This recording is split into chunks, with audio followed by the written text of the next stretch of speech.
huge thank you to today's sponsor, Squarespace. Squarespace.com is the easiest way to start your own website. Thank you, Squarespace. In the late 70s, there was a race to more and more power. It was called the Receiver Wars, and we are the beneficiaries of what is called the monster receivers. And today we're going to talk about two of them, the Sansui G9000 and the Pioneer XS1250. So sit down, grab a cup of coffee, and let's talk about some old monster receivers.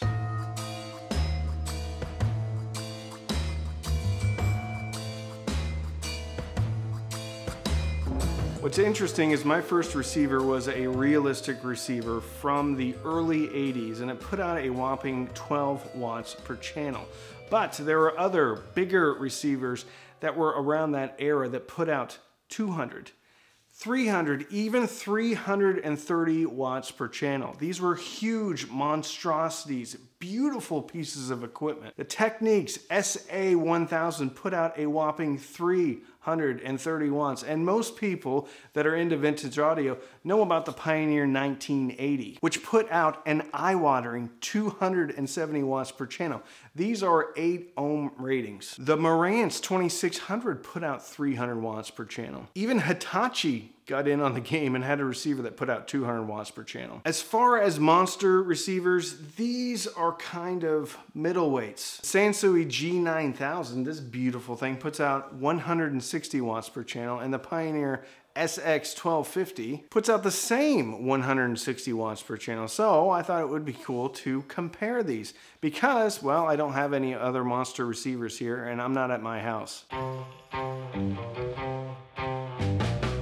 Listen, if you haven't started your own website, today is the day to do it, and Squarespace.com is the easiest way to start your own website. The only thing that you have to do to start your own website, answer a few questions about yourself or your business, and Squarespace is going to spit out dozens of templates that you can choose from. The only thing that you have to do is drag and drop your pictures and double click on the text box and then fill in stuff about you or your business. Freaked out about starting a website? Don't be, because Squarespace has a great help section. You can just type in what you want to do. You want to sell stuff online? Squarespace has you covered. Want to do email campaigns? Squarespace has you covered. Want to do a newsletter? Squarespace has you covered. They even have videos to help you out. So run on over to squarespace.com/cheapaudioman to get 10% off your first order. You can do everything at Squarespace, including reserving your domain. Are you a handheld gaming watch enthusiast? Then go see if handheldgamingwatchenthusiast.com is available, and you can do so on Squarespace.com.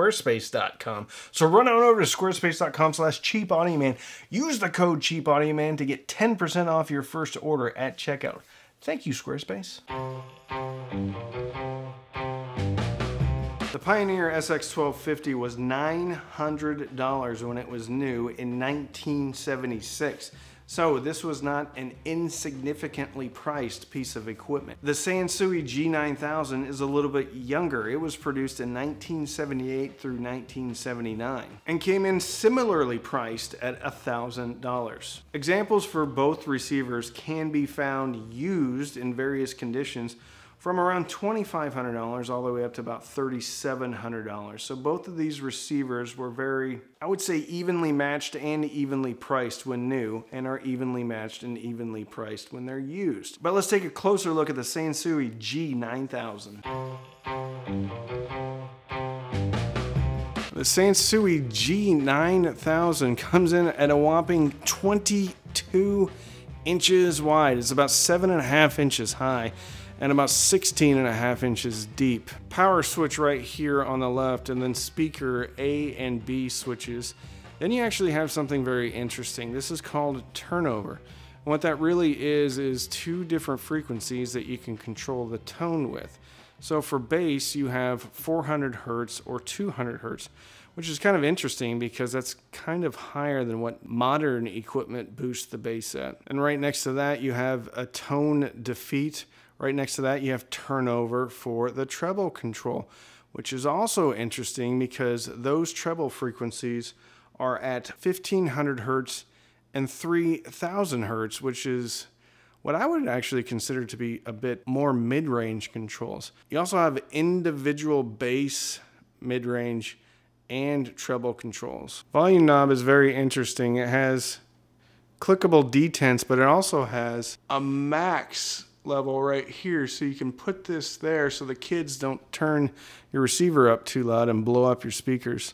Next to that, you have a very, what I would call, heavy-handed loudness control, subsonic filter for the phono amp, and then a high-pass filter as well. Right underneath that, you have the balance control, and then a very big tuner knob.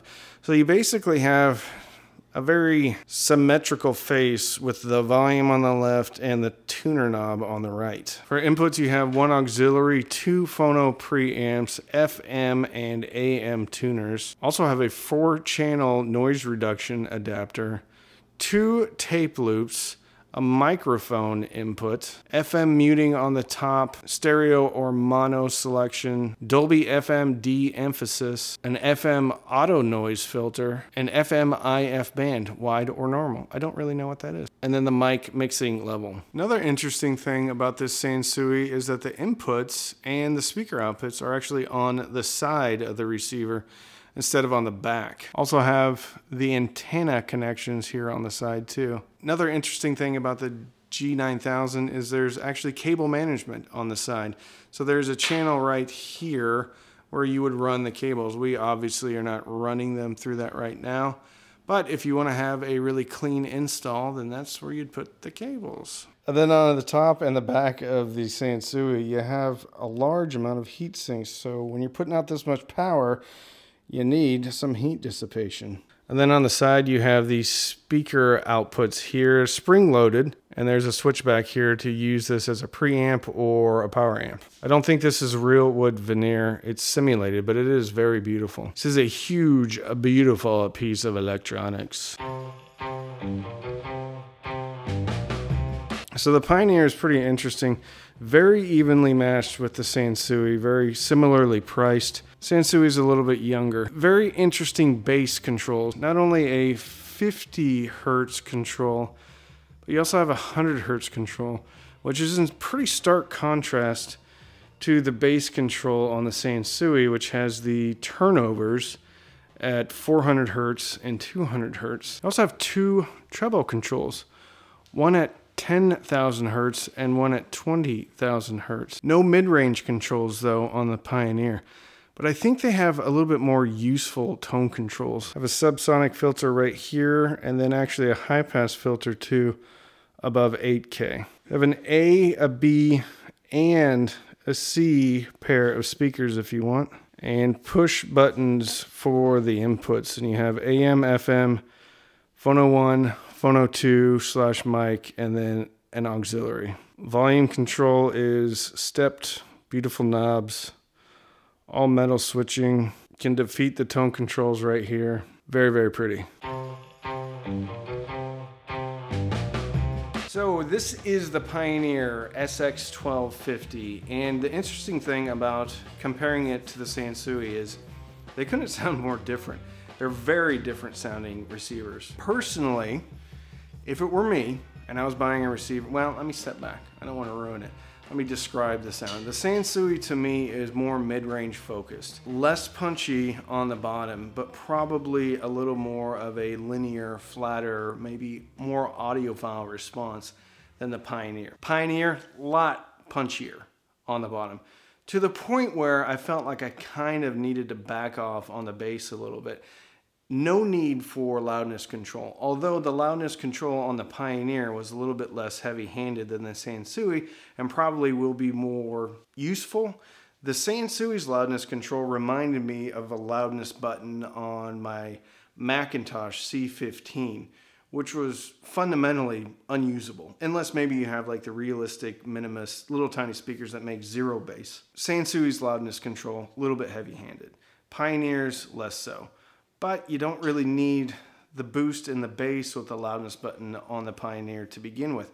But you also have 2 very interesting options on the Pioneer, and that is basically 2 tone controls for bass and for treble. But ironically, you have no mid-range control, which is probably the area with the Pioneer that you could use the most boost anyway, is in the mid-range.